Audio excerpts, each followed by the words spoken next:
بسم الله الرحمن الرحيم. الحمد لله الذي أنزل على عبده الكتاب ولم يجعل له عوجا قيما لينذر بأسا شديدا من لدنه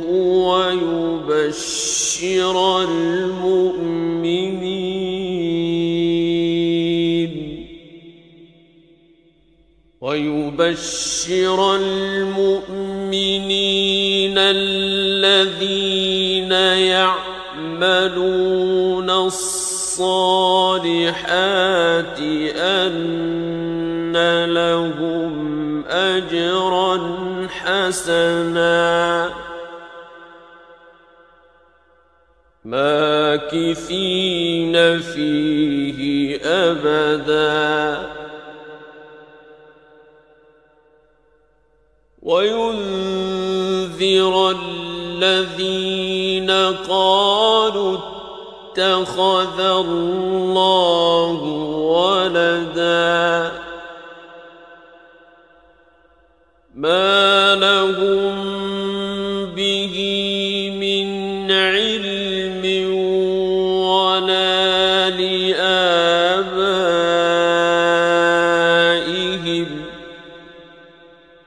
كبرت كلمة تخرج من أفواههم إن يقولون إلا كذبا فلعلك باخع نفسك على آثارهم إن لم يؤمنوا بهذا الحديث أسفا إنا جعلنا ما على الأرض زينة لها لنبلوهم أيهم أحسن عملا وإنا لجاعلون ما عليها صعيدا جرزا أم حسبت أن أصحاب الكهف والرقيم كانوا من آياتنا عجبا إذ أوى الفتية إلى الكهف فقالوا ربنا آتنا من لدنك رحمة وهيئ لنا من أمرنا رشدا فضربنا على آذانهم في الكهف سنين عددا ثم بعثناهم لنعلم أي الحزبين أحصى لما لبثوا أمدا نحن نقص عليك نبأهم بالحق إنهم فتية آمنوا بربهم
وإذ اعتزلتموهم وما يعبدون إلا الله فأووا إلى الكهف ينشر لكم ربكم من رحمته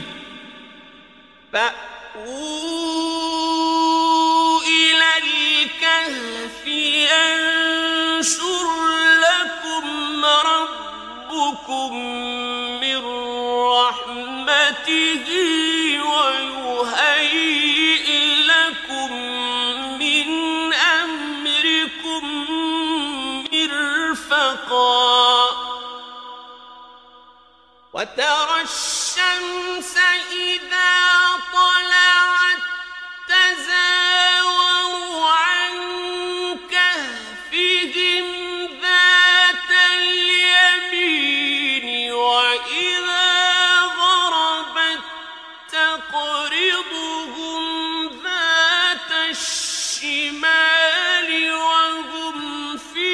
فجوة منه ذلك من آيات الله من يهد الله فهو المهتد ومن يضلل فلن تجد له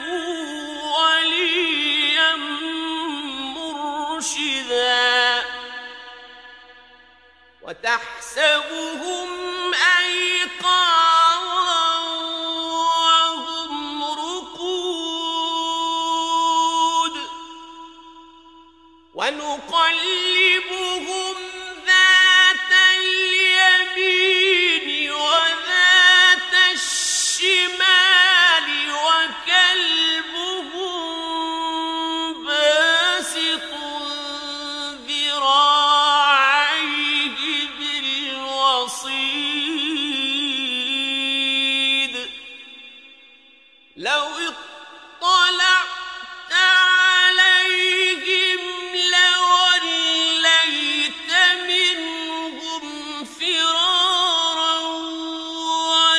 ولملئت منهم رعبا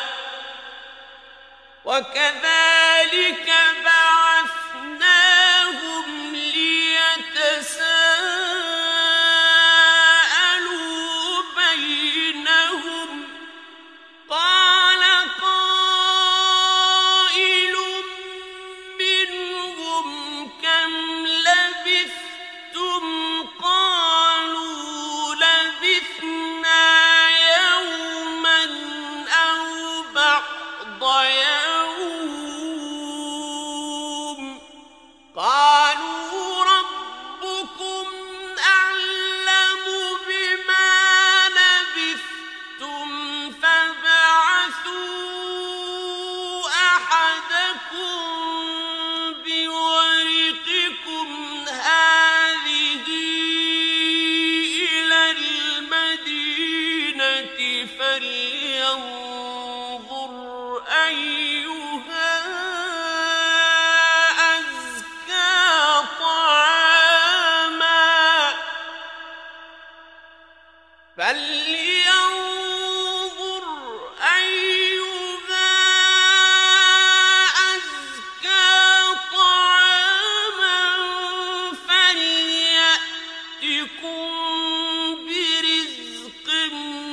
منه وليتلطف ولا يشعرن بكم أحدا إنهم إن يظهروا عليكم يرجموكم أو يعيدوكم في ملتهم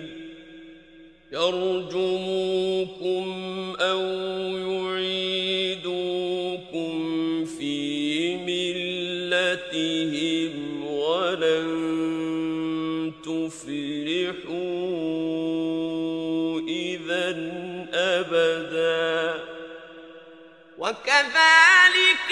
أعثرنا عليهم ليعلموا أن وعد الله حق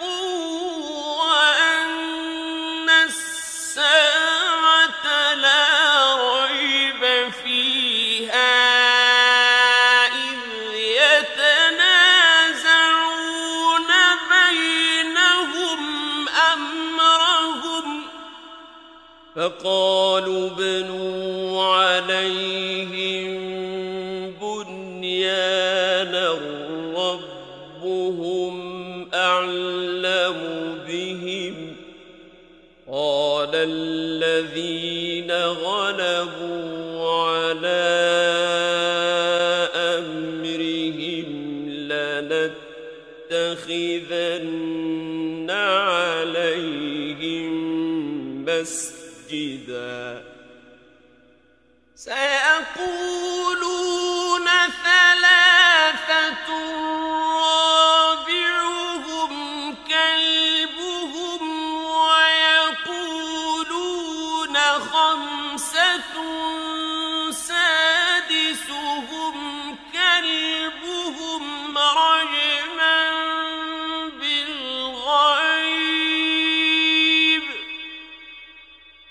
رجما بالغيب ويقولون سبعة وثامنهم كلبهم قل ربي أعلم بعدتهم ما يعلمهم إلا قليل فلا تمار فيهم إلا مراء ظاهرا ولا تستفت فيهم منهم أحدا ولا تقولن لشيء إني فاعل ذلك غدا إلا أن يشاء الله واذكر ربك إذا نسيت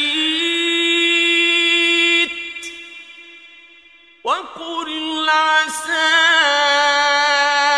أن يهديني ربي لأقرب من هذا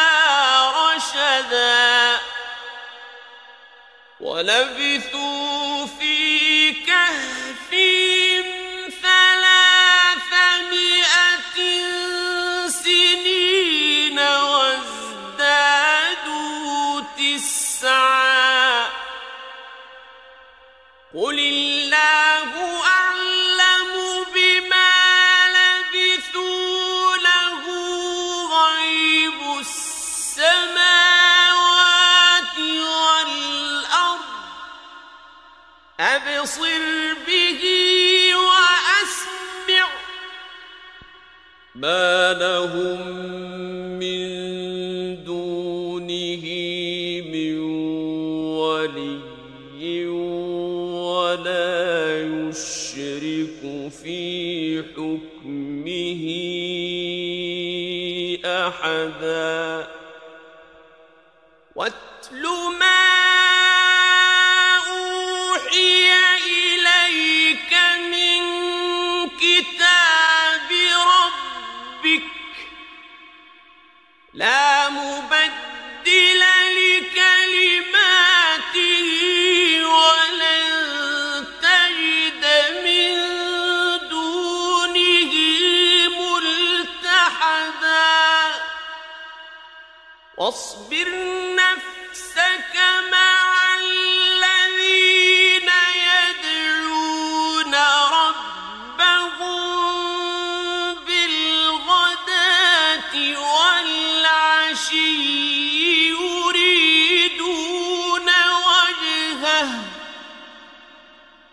ولا تعد عيناك عنهم تريد زينة الحياة الدنيا ولا تطع من أغفلنا قلبه عن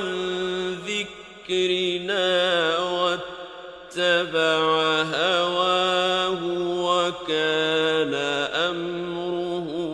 فرطا وقل الحق من ربكم فمن شاء فليؤمن ومن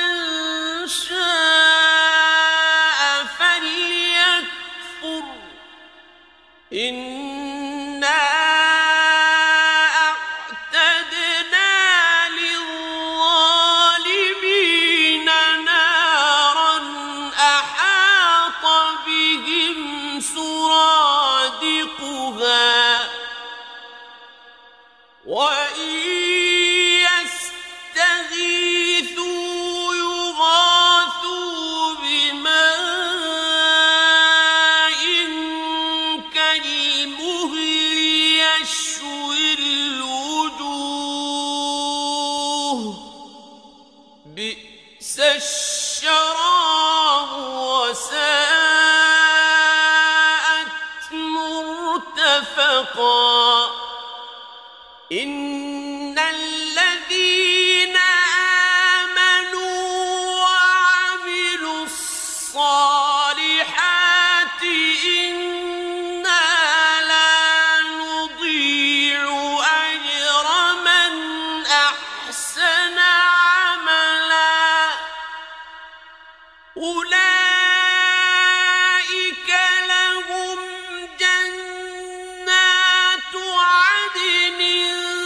تجري من تحتهم الأنهار يحلون فيها من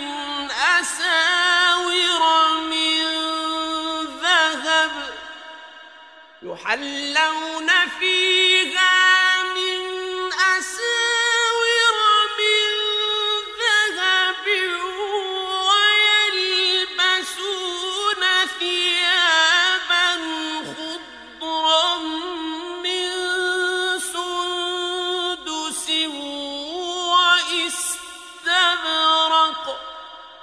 ويلبسون ثيابا خضرا من سندس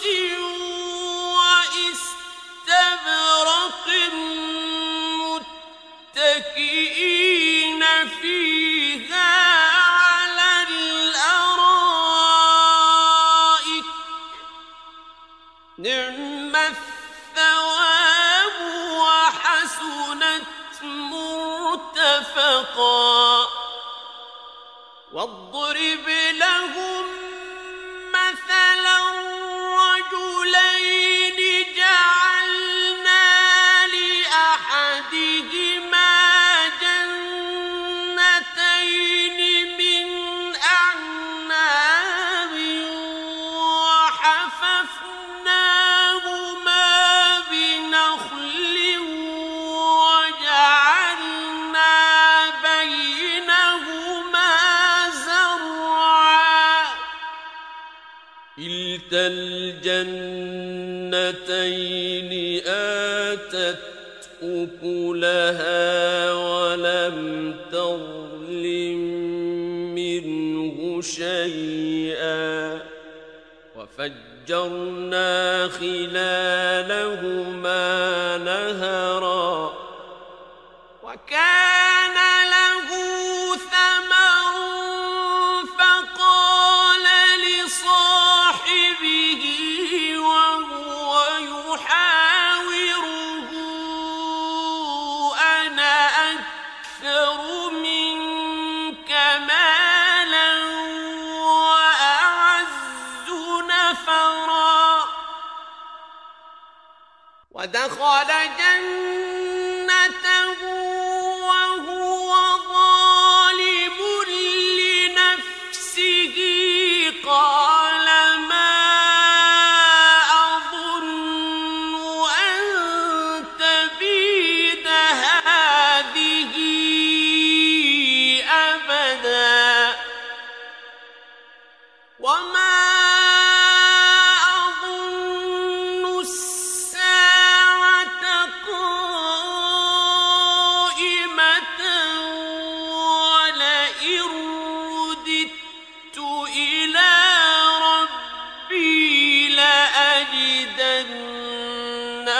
خيرا منها منقلبا قال له صاحبه وهو يحاوره أكفرت بالذي خلقك من تراب ثم من نطفة ثم سواك رجلا لكن هو الله ربي ولا أشرك بربي أحدا ولولا إذ دخلت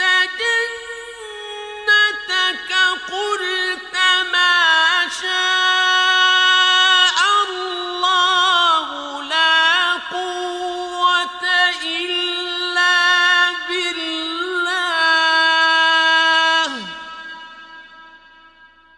إن ترني أنا أقل منك مالا وولدا فعسى ربي أن يؤتيني خيرا من جنتك ويرسل عليها حسبانا من السماء فتصبح صعيدا زلقا أو يصبح ماؤها غورا فلن تستطيع له طلبا وأحيط بثمره فأصبح يقلب كفيه على ما أنفق فيها وهي خاوية على عروشها فأصبح يقلب كفيه على ما أنفق فيها وهي خاوية على عروشها ويقول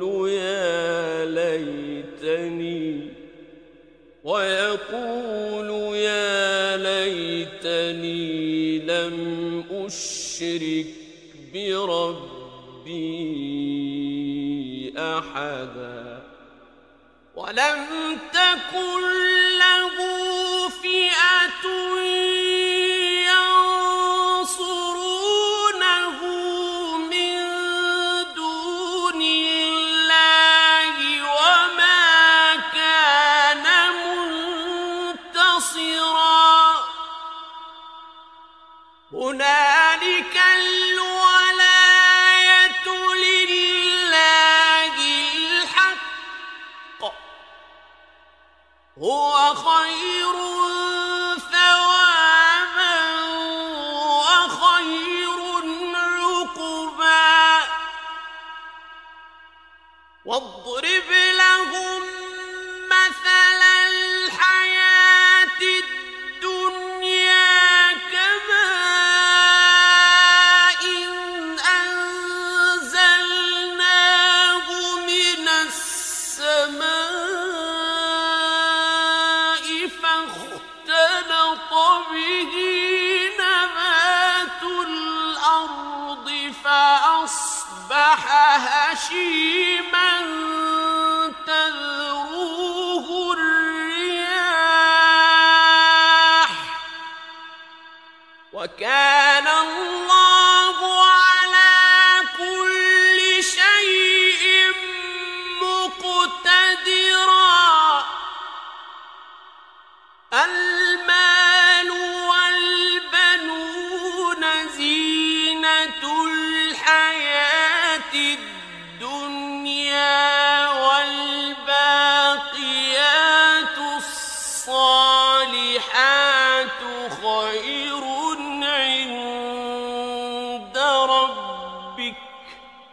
والباقيات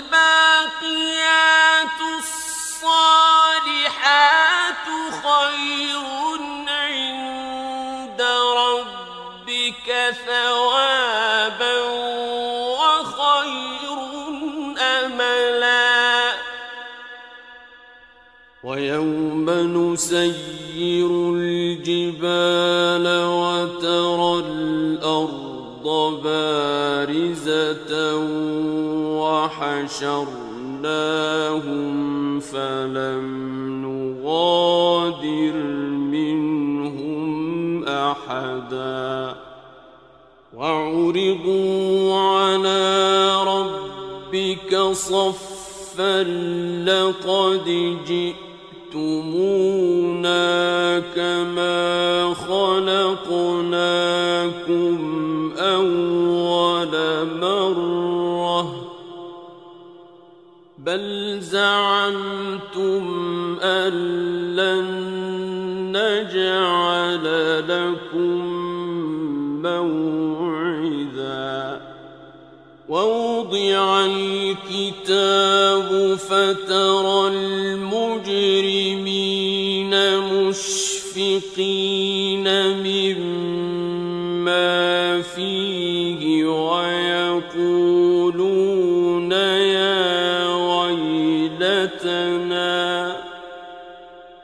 ويقولون يا ويلتنا ما لهذا الكتاب لا يغادر صغيرة ولا كبيرة إلا أحصاها ووجدوا ما عملوا حاضرا ولا يظلم ربك أحدا وإذ قلنا للملائكة اسجدوا لآدم فسجدوا إلا إبليس كان من الجن ففسق عن أمر ربه أفتتخذونه وذريته أولياء من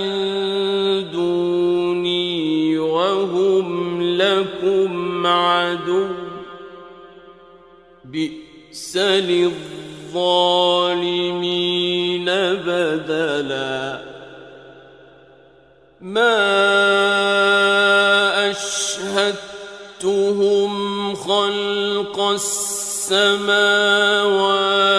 والأرض ولا خلق أنفسهم وما كنت متخذ المضلين عضدا ويوم يقول نادوا شركائي الذين زعمتم فدعوهم فلم يستجيبوا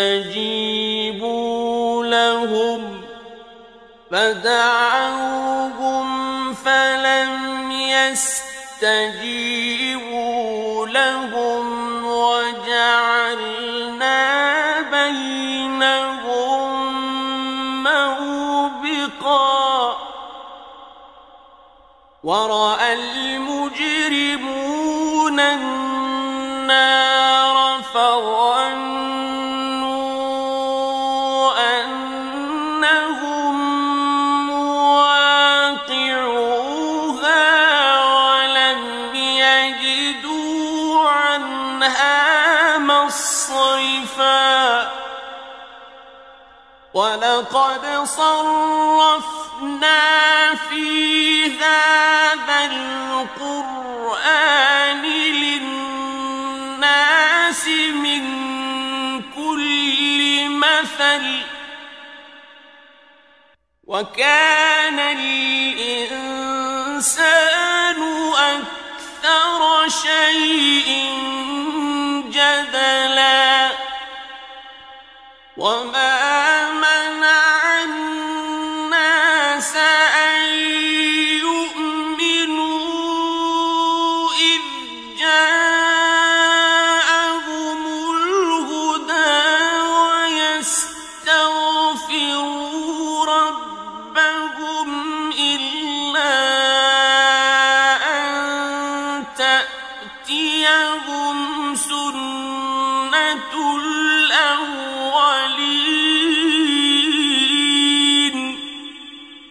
إِلَّا أَن تَأْتِيَهُمْ سُنَّةُ الْأَوَّلِينَ أَوْ يَأْتِيَهُمُ الْعَذَابُ قُبُلًا وَمَا نُرْسِلُ الْمُرْسَلِينَ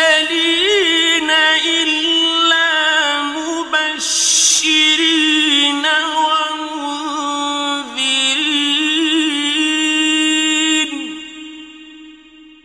وَيُجَادِلُ الَّذِينَ كَفَرُوا بِالْبَاطِلِ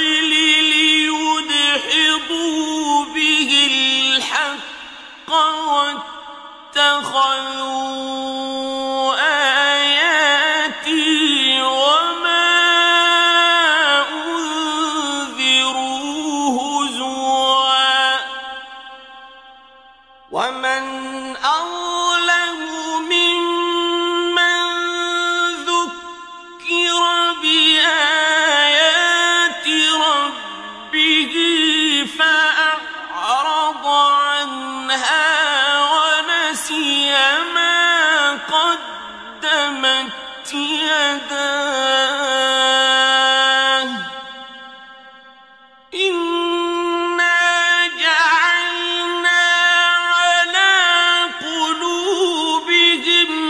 أَكِنَّةً أَن يَفْقَهُوهُ وَفِي آذَانِهِمْ وَقْرًا ۚ وَإِن تَدْعُهُمْ إِلَى الْهُدَىٰ فَلَن يَهْتَدُوا إِذًا أَبَدًا وَرَبُّكَ الْغَفُورُ ذُو الرَّحْمَةِ لَوْ يُؤَاخِذُهُم بِمَا كَسَبُوا لَعَجَّلَ لَهُمُ الْعَذَابَ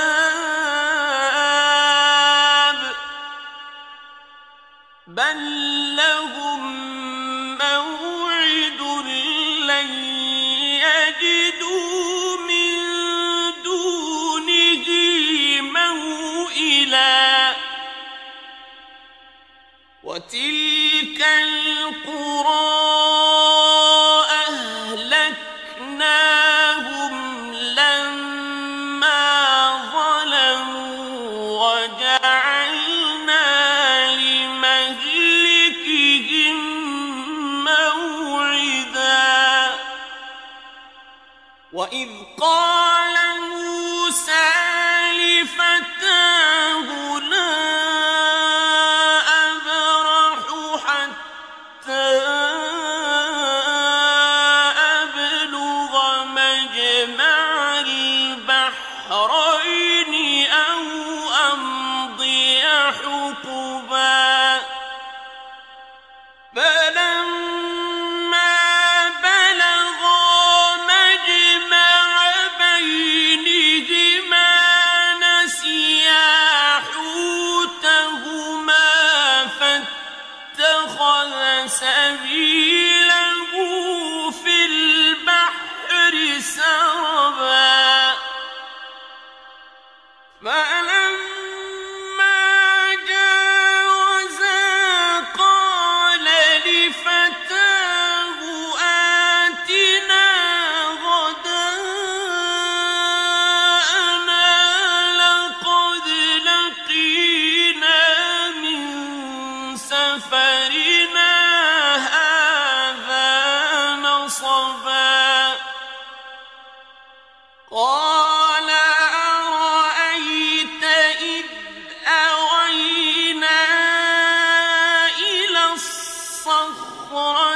فإني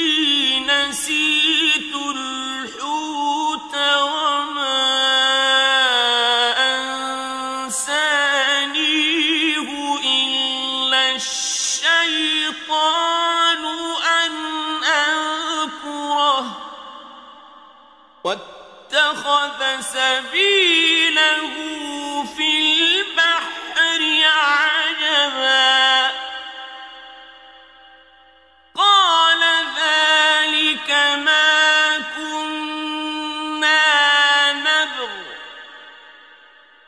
فارتدا على آثارهما قصصا فوجدا عبدا من عبادنا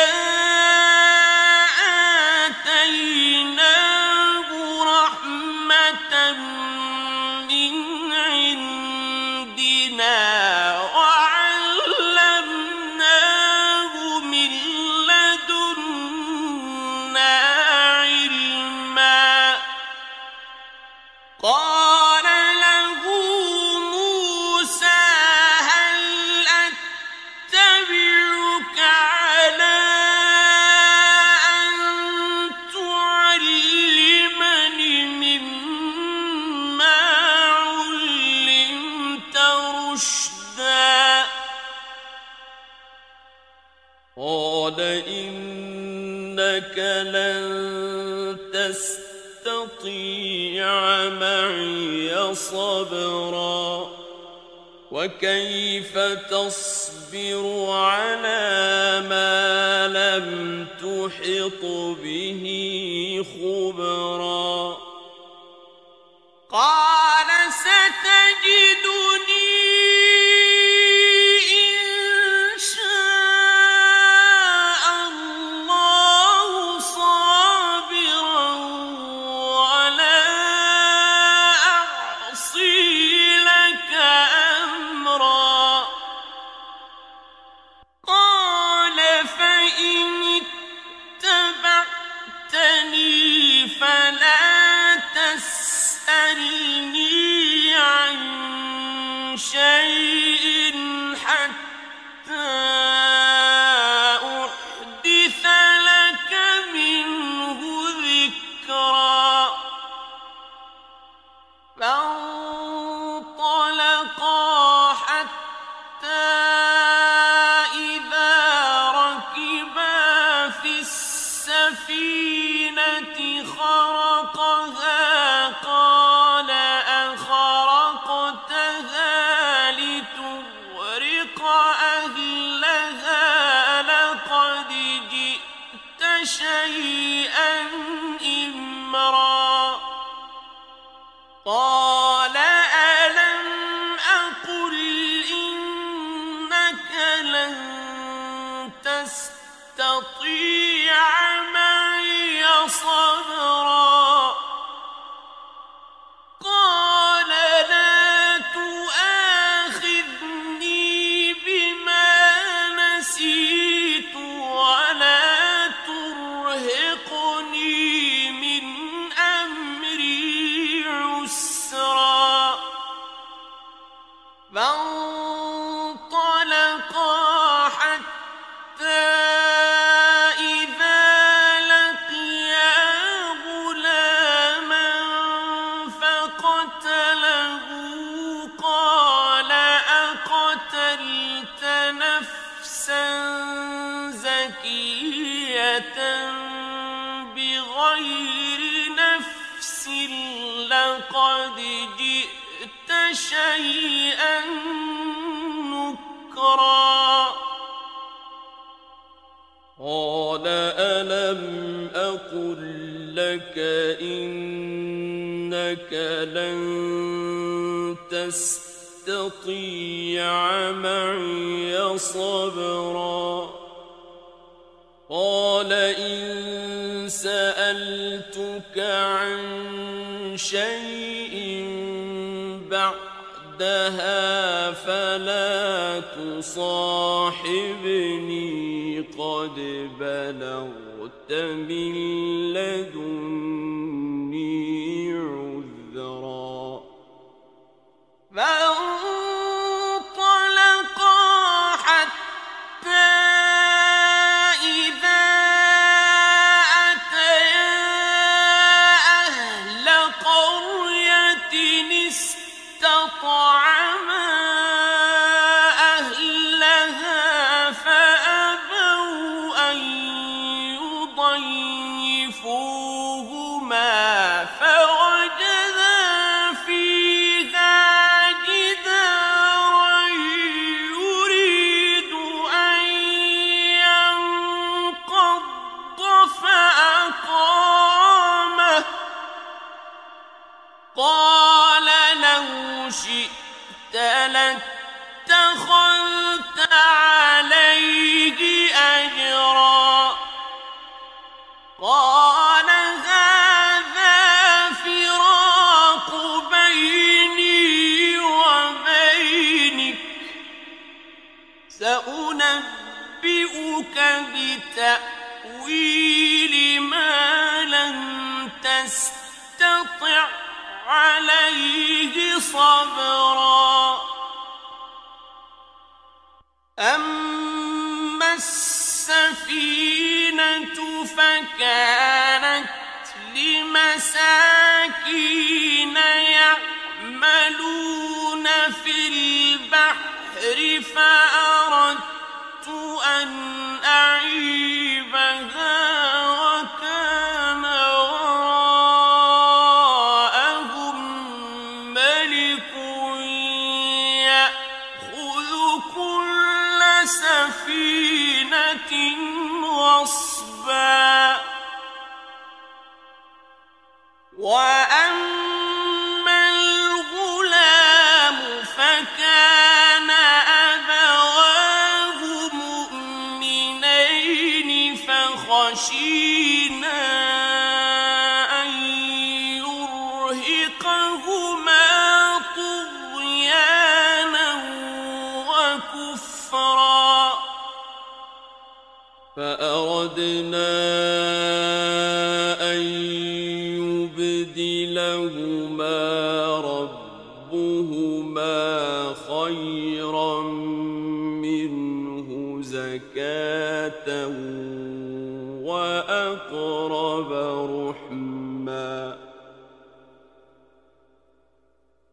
وأما الجدار فكان لغلامين يتيمين في المدينة وكان تحته كنز لهما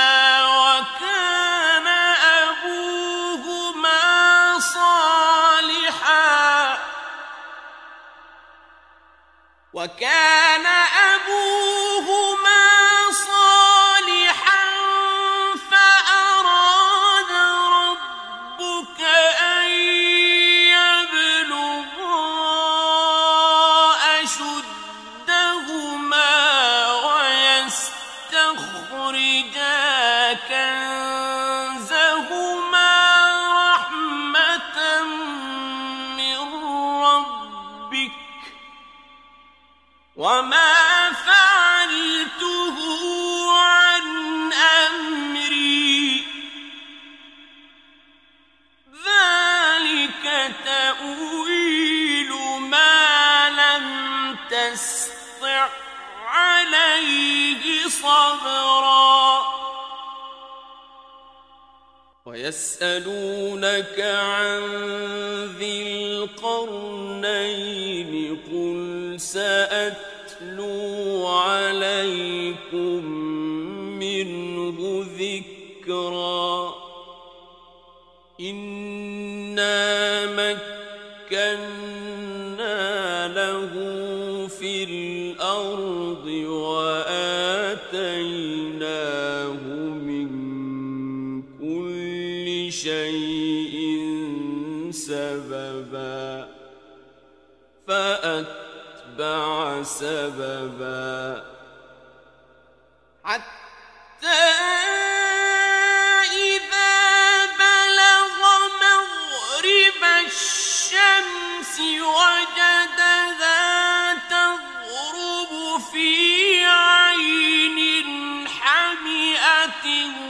ووجد عندها قوما قلنا يا ذا القرنين إما أن تعذب وإما أن تتخذ فيهم حسنا قال أما من ظلم فسوف نعذبه ثم يرد إلى ربه فيعذبه عذابا نكرا وأما من آمن وعمل صالحا فله جزاء الحسنى وسنقول له من أمرنا يسرا ثم أتبع سببا حتى إذا بلغ مطلع الشمس وجدها تطلع على قوم لم نجعل لهم من دونها سترا كذلك وقد أحطنا بما لديه خبرا ثم أتبع سببا حتى إذا بلغ بين السدين وجد من دونهما قوما لا يكادون يفقهون قولا قالوا يا ذا القرنين إن يأجوج ومأجوج مفسدون في الأرض فهل نجعل لك خرجا على أن تجعل بيننا وبينهم سدا قال ما مكني فيه ربي خير فأعينوني بقوة أجعل بينكم وبينهم ردما آتوني زبر الحديد حتى إذا ساوى بين الصدفين قال انفخوا حتى إذا ساوى بين الصدفين قال انفخوا حتى إذا جعله نارا قال آتوني أفرغ عليه قطرا فما استطاعوا أن يظهروه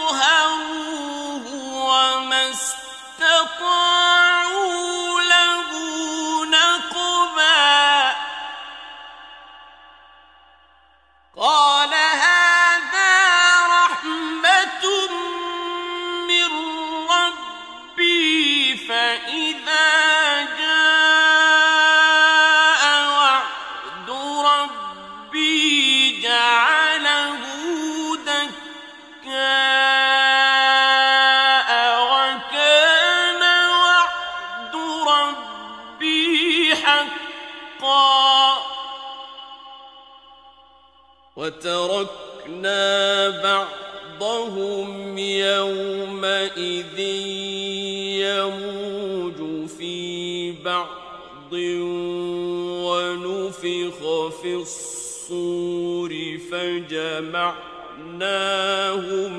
جمعا وعرضنا جهنم يومئذ للكافرين عرضا الذين كانت أعينهم في غطاء عن ذكري وكانوا لا يستطيعون سمعا أفحسب الذين كفروا أن يتخذوا عبادي من دوني أولياء إنا أعتدنا جهنم للكافرين نزلا قل هل ننبئكم بالأخسرين أعمالا الذين ضل سعيهم في الحياة الدنيا وهم يحسبون أنهم يحسنون صنعا أولئك الذين كفروا بآيات ربهم ولقائه فحبطت أعمالهم فلا نقيم لهم يوم القيامة وزنا ذلك جزاؤهم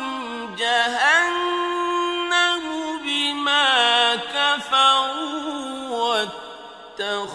واتخذوا آياتي ورسلي هزوا إن الذين آمنوا وعملوا الصالحات كانت لهم جنات الفردوس نزلا خالدين فيها لا يبغون عنها حولا قل لو كان البحر مدادا لكلمات ربي لنفد البحر قبل أن تنفد كلمات ربي لنفد البحر قبل أن تنفد كلمات ربي ولو جئنا بمثله مددا قل إنما أنا بشر مثلكم يوحى إلي أنما إلهكم إله واحد فمن كان يرجو لقاء ربه فليعمل عملا صالحا يشرك بعبادة ربه أحدا